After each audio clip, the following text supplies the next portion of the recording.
I mean, if this is an Amtrak station, this might be an Amtrak station. I'm starting to think it's a waiting room for an Amtrak station. This might be the terminal for an Amtrak station for Jackson, as well as Greyhound terminal. Oh yeah. Yeah, it's an operational station.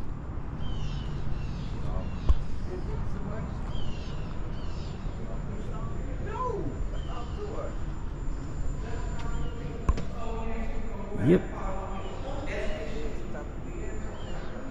The brick interior. We call Union Station.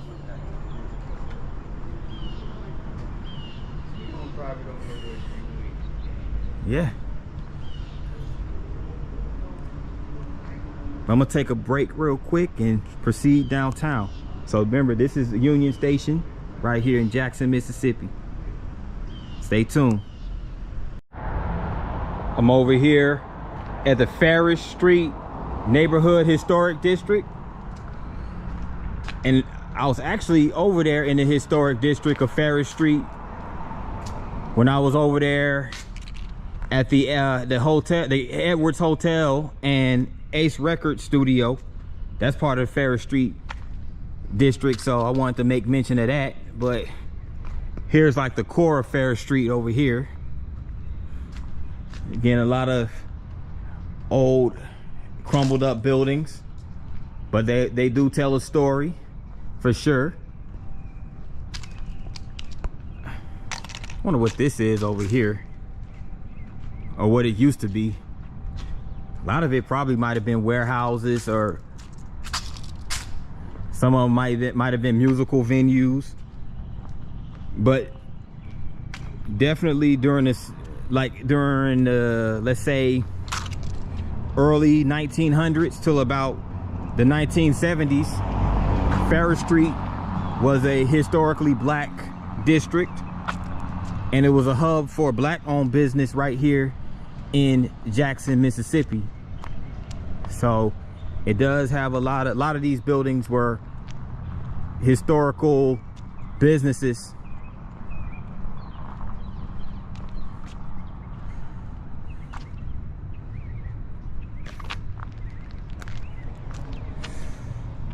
Wow, looks like somebody's art piece was torn up. That's unfortunate. It was called the Farish Street Landing Artists at Coakie. Wow, that's sad, man. But all of this right here is just a bunch of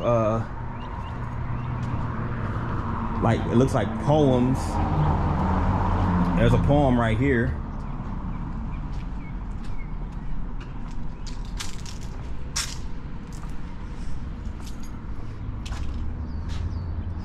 Move through a typical busy day in peace. Get back to your peace when your life tries to take you off track. Yeah, that's true.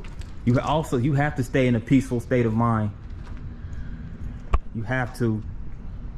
Good night's rest with an early workout.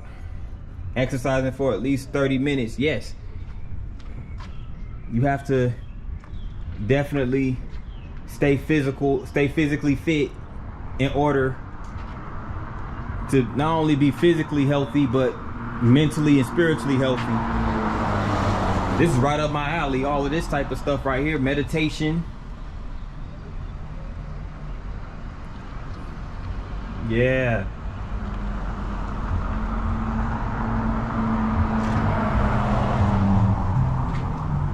Preparation. Having balance in life is very important. Reading a guided meditation is a great personal way to relax, center, and ground yourself. Yeah.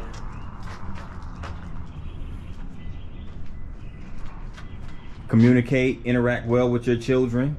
Communicate, interact well with your partner / spouse. Extended family, elders, neighbors. Okay, there's a lot of like really good messages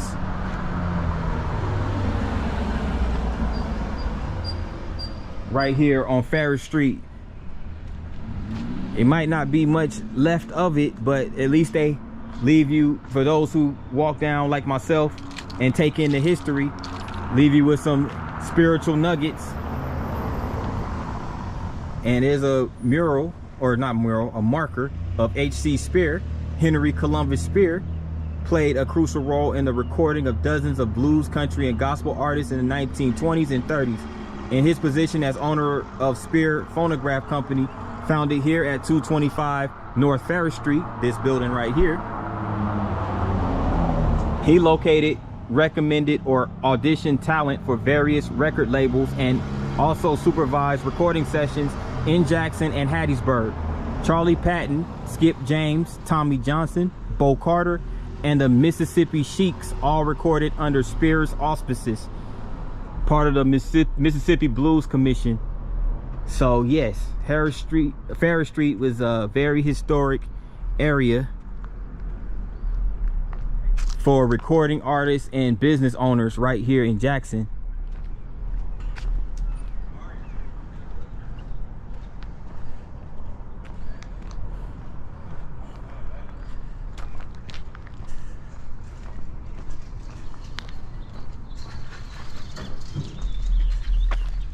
Fayon's Corner, cold beer, live music, good food.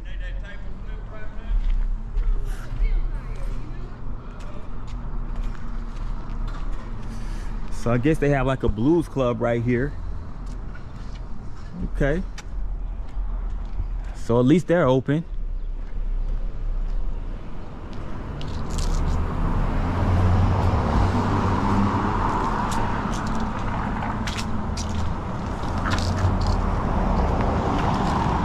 Trumpet Records was the first record company in Mississippi to achieve national stature through its distribution, sales, radio airplay, and promotion.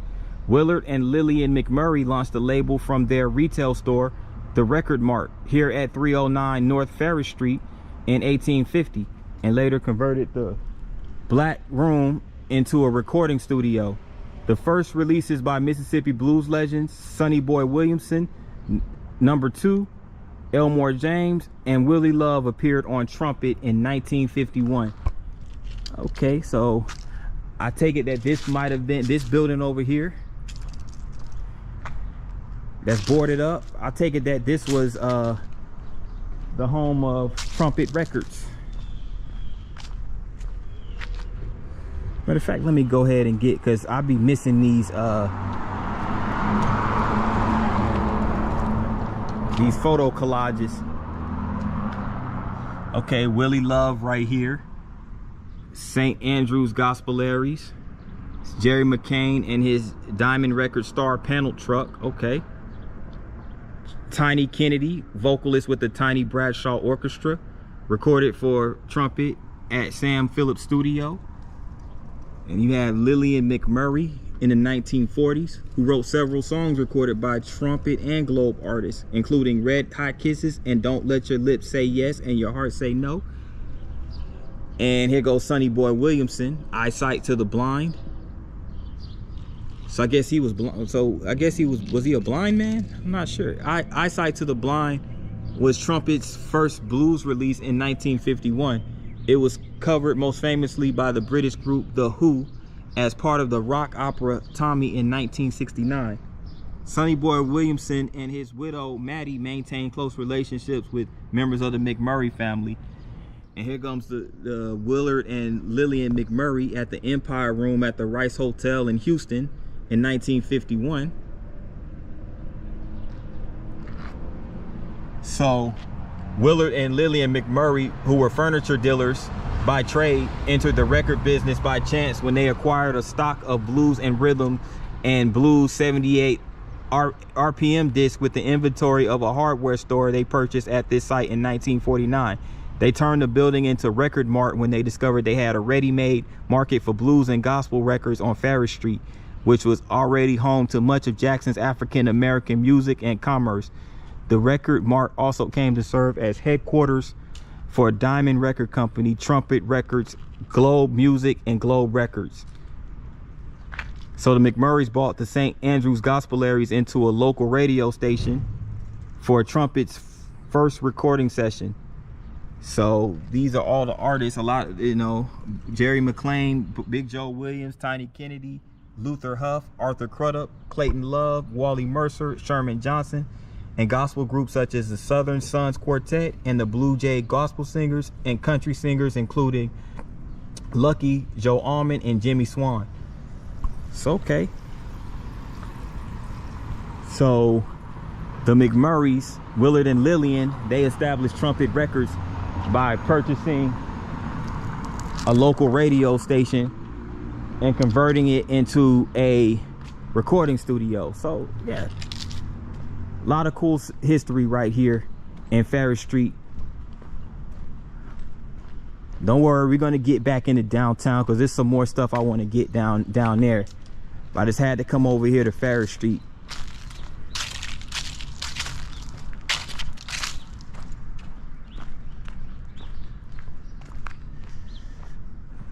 Okay, this building is Jackson Police Department substation. Okay. So this used to be the Dennis Brothers Service Shoe Shop. Oh, wow. Okay.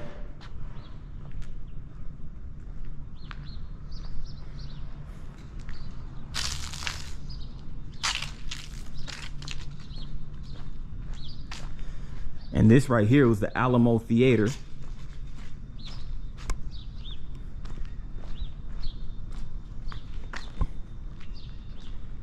So the Alamo Theater opened at this location in 1949. Prior to that, the Alamo occupied 2 other spots in the area.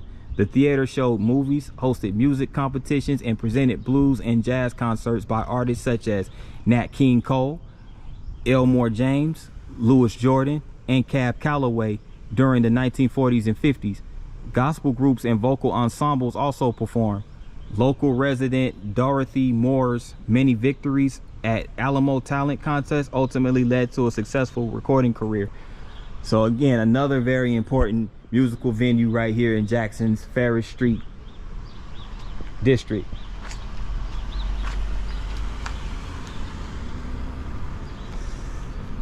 And there goes Dorothy Moore.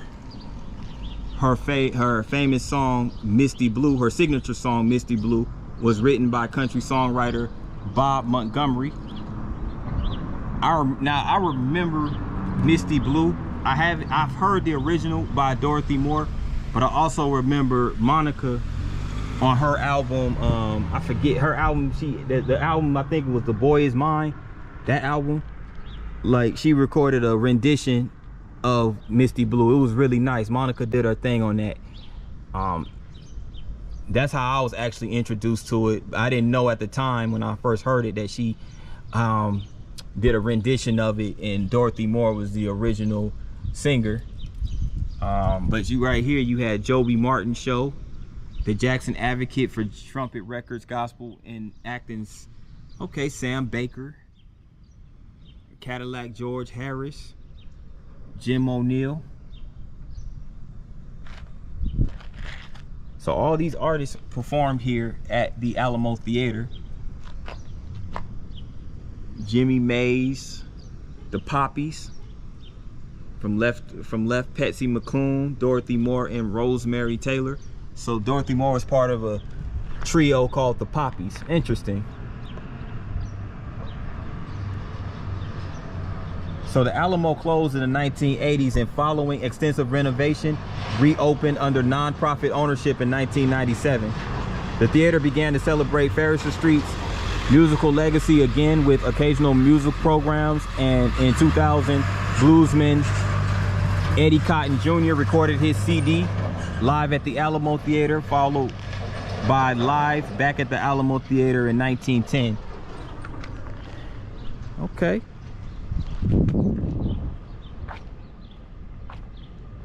And here comes another building right here. It's called the Home Dining Room. So yeah, a lot of history right here at Farish Street.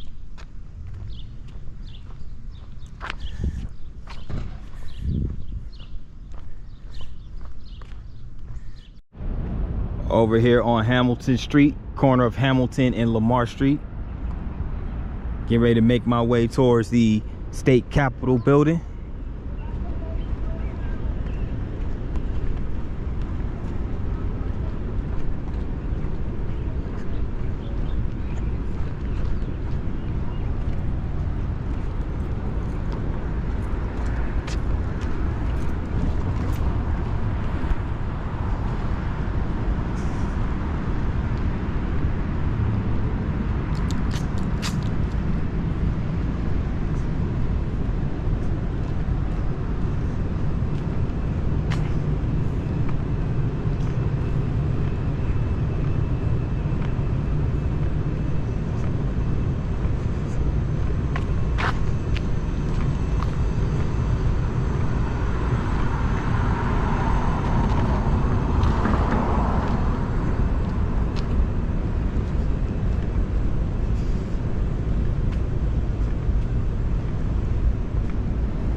Wonder what that building is over there.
Okay, that's the DOT building. That's what that is, the Mississippi Department of Transportation building.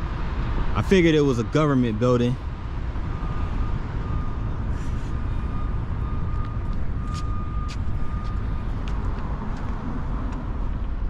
I think that's another government building right there.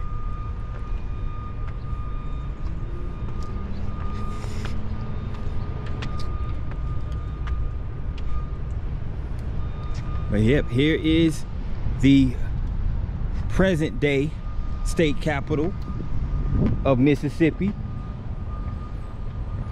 This is the present state capitol building.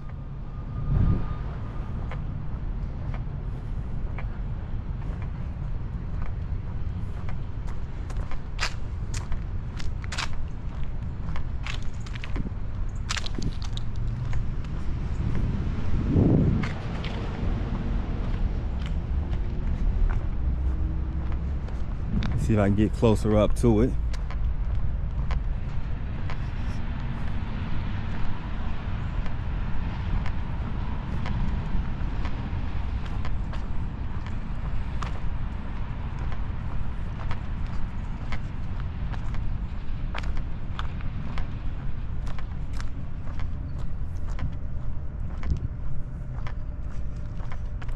Look at that dome right there with the eagle, the golden eagle at the top.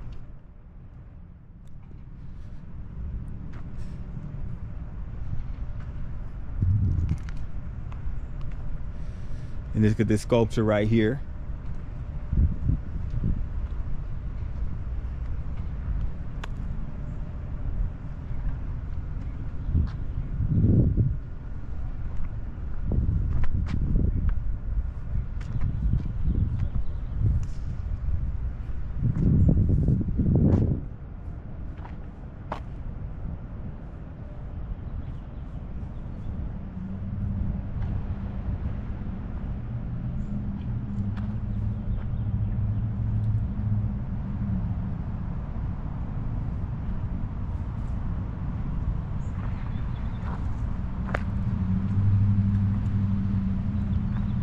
So I believe it opened in 1903.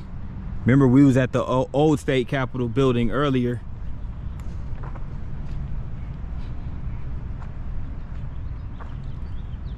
But this is a Beaux Arts style construction or architecture. So yeah.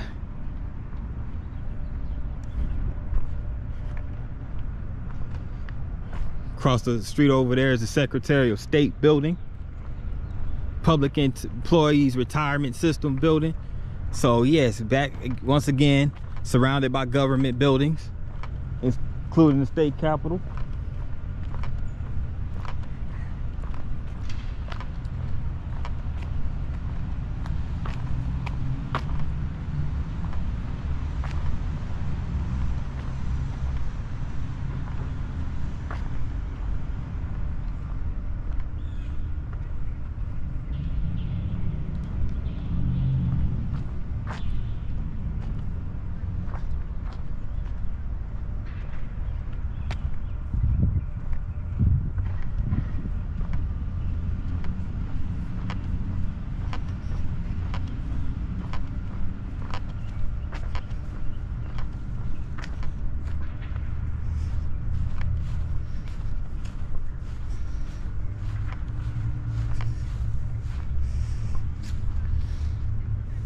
So it's a oak tree right here. It's called the Shumart oak. So it was planted by the Boy Scouts of America, the Mississippi Councils. So nice grounds where the Mississippi State Capitol. I think there might be another side over. There's another side, I'm sure. They have First Baptist Church right over here. This is at President Street.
You know, I got to get the biblical scripture on here.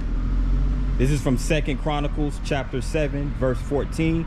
If my people who are called by my name will humble themselves and pray and seek my face and turn from their wicked ways, then I will hear from heaven and will forgive their sin and heal their land. Again, that's 2 Chronicles chapter 7 verse 14. And it's fitting because it's sitting right here in this beautiful flower bed, plant wall around all these plants.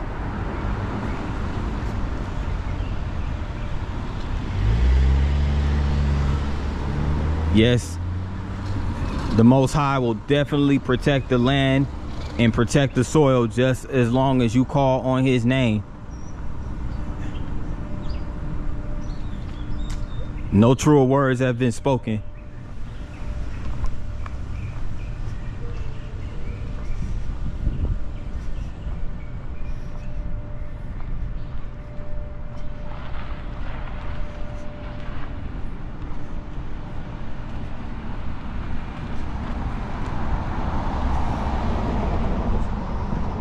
But folks, that's it for downtown Jackson. So stay tuned for more footage because there's more of the city that I would like to check out. I'm here on the campus of Jackson State University, the historically black Jackson State University. And right over here is the Williams Athletic Center, which is home to the Jackson State men's and women's Tigers basketball team.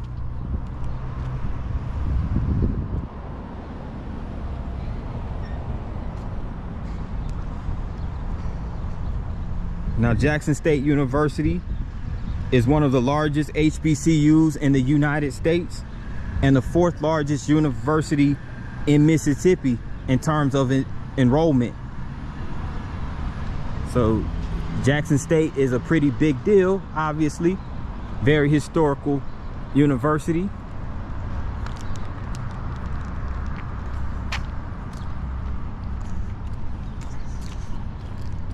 Just want to take a little stroll on Jackson State University.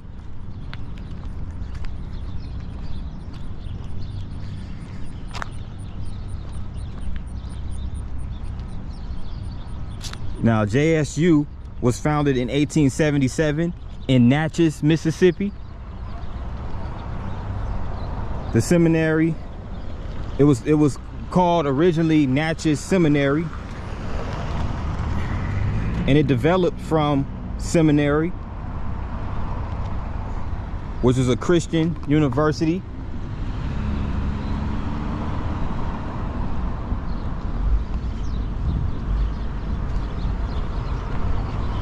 It's a residential hall right over there.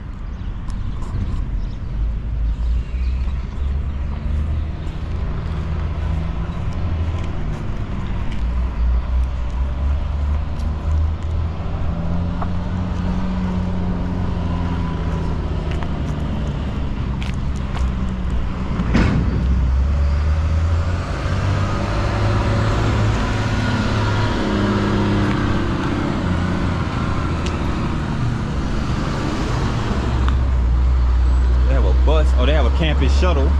Yeah, pretty much. I think at this point every college has like a campus shuttle, because these campuses be a lot of these college campuses are extremely big.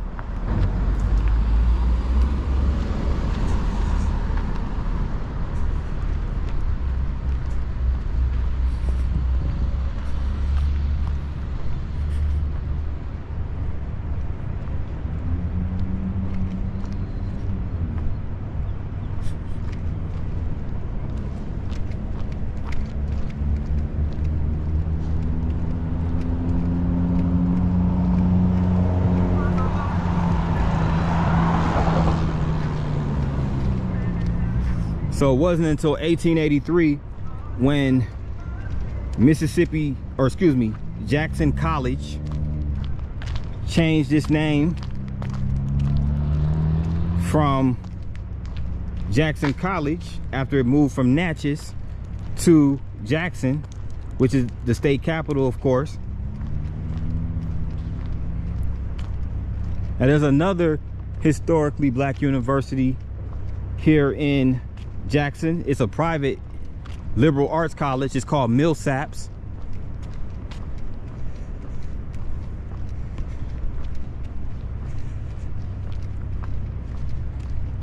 But Jackson State is like the main major university right here in Jackson, in the state of Mississippi as a whole.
So these are all the Greek, looks like a lot of the Greek fraternity plots are over here.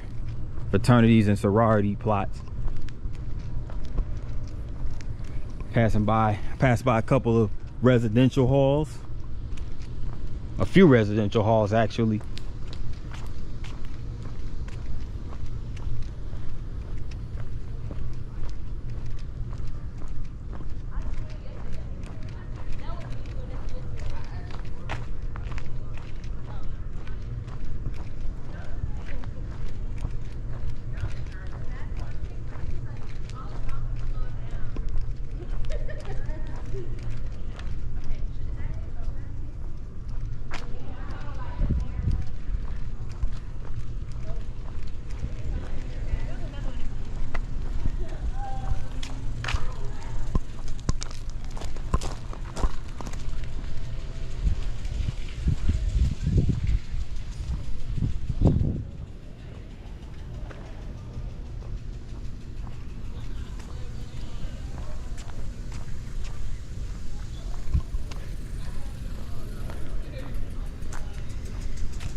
Jacob Reddick's Hall.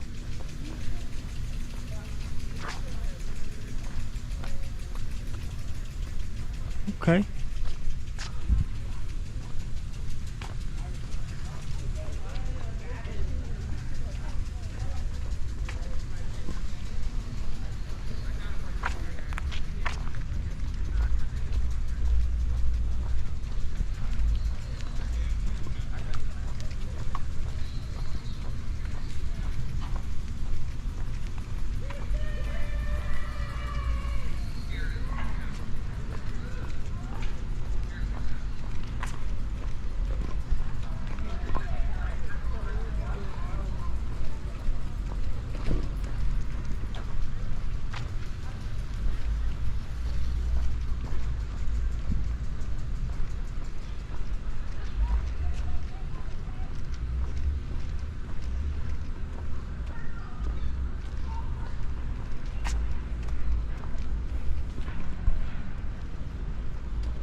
Check out this marker over here.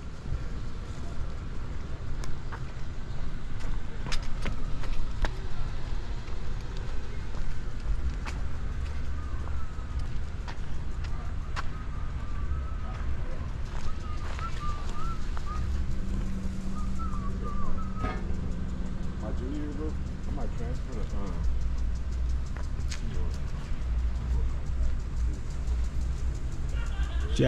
Jackson State tragedy. Tragedy struck Jackson State College on May 15, 1970, when Jackson police and Mississippi Highway Patrol officers suppressed student unrest with intense gunfire.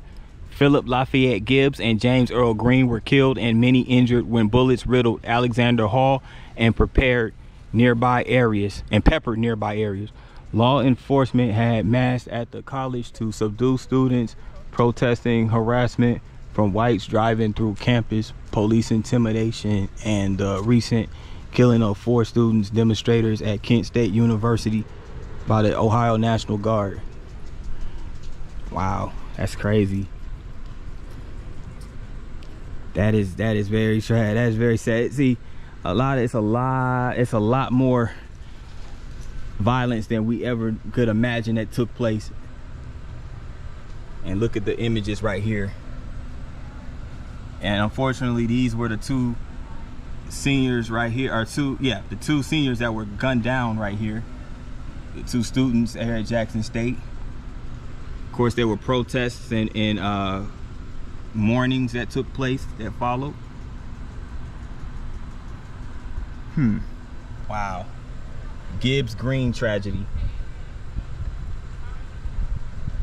It's the shattered window with the bullets written into the side of the building. Yep. Wow. And there goes Alexander Hall right there where it all took place.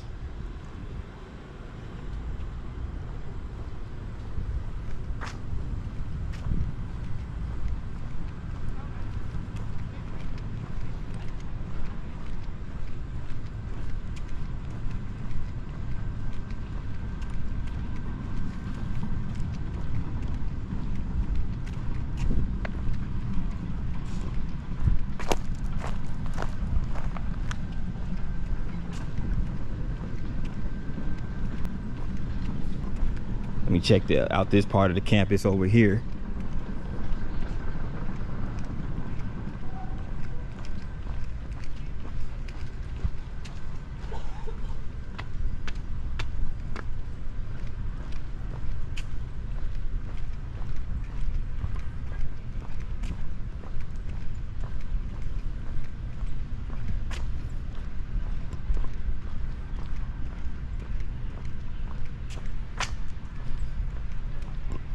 Centennial Monument right here.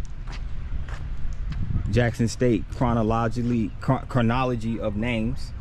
So again, it started off as Natchez Seminary 1877, then changed to Jackson College 1899, Jackson College Inc. Mississippi Negro Training 1940, Jackson College for Negro Teachers March 1944, Jackson State College 1956, and finally to its current name, Jackson State University in 1974.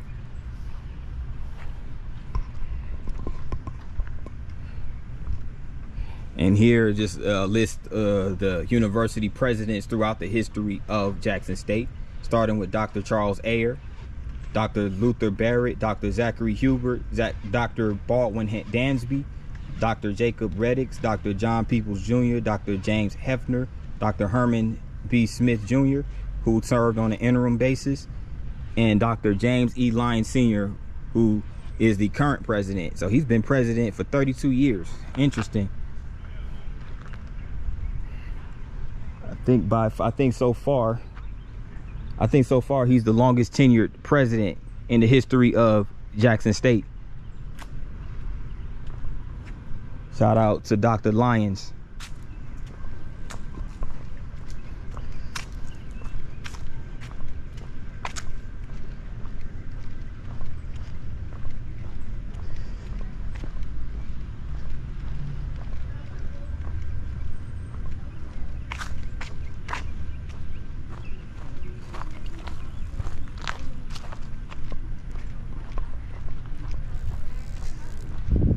The administration building right there.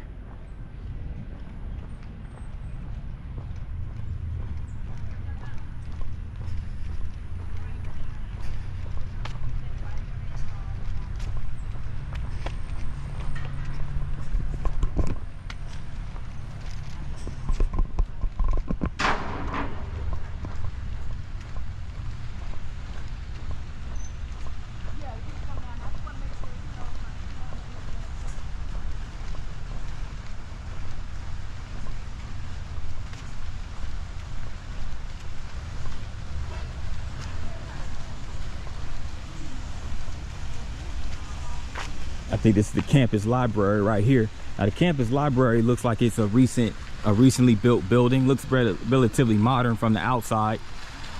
Looks like the bricks don't look like they're too old, they don't look too aged. And you see these fountains that sit outside of the library. It's called the H.T. Sampson Library to be exact. Really nicely designed, architected building.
This is Ayer Hall, the historic Ayer Hall right here.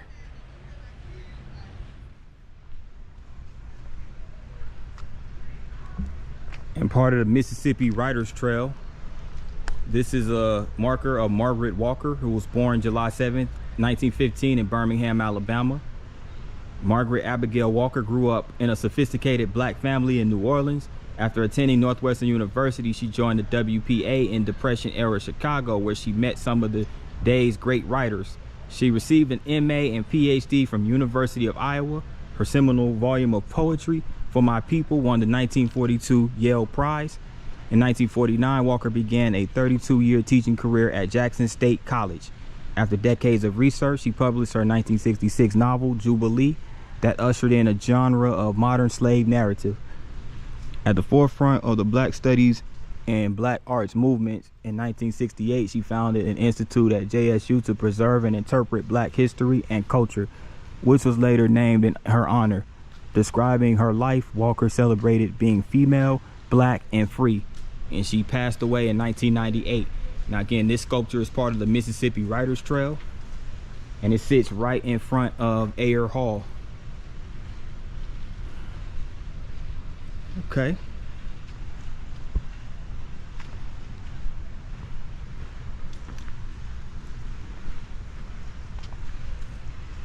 A bench by the road.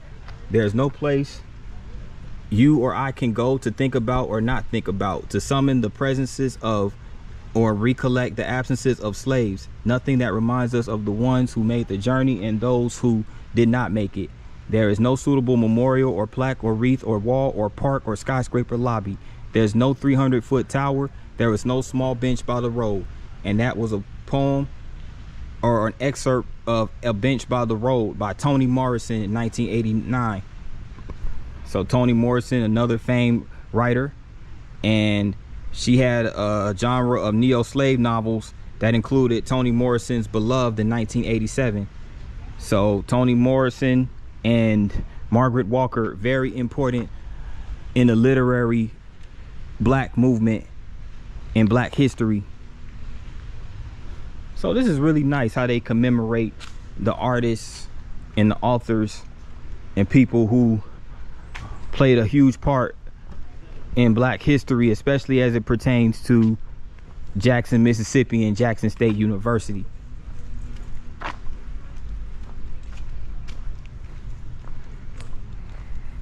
So that's just a glimpse of Jackson State's University's campus. So stay tuned for more footage.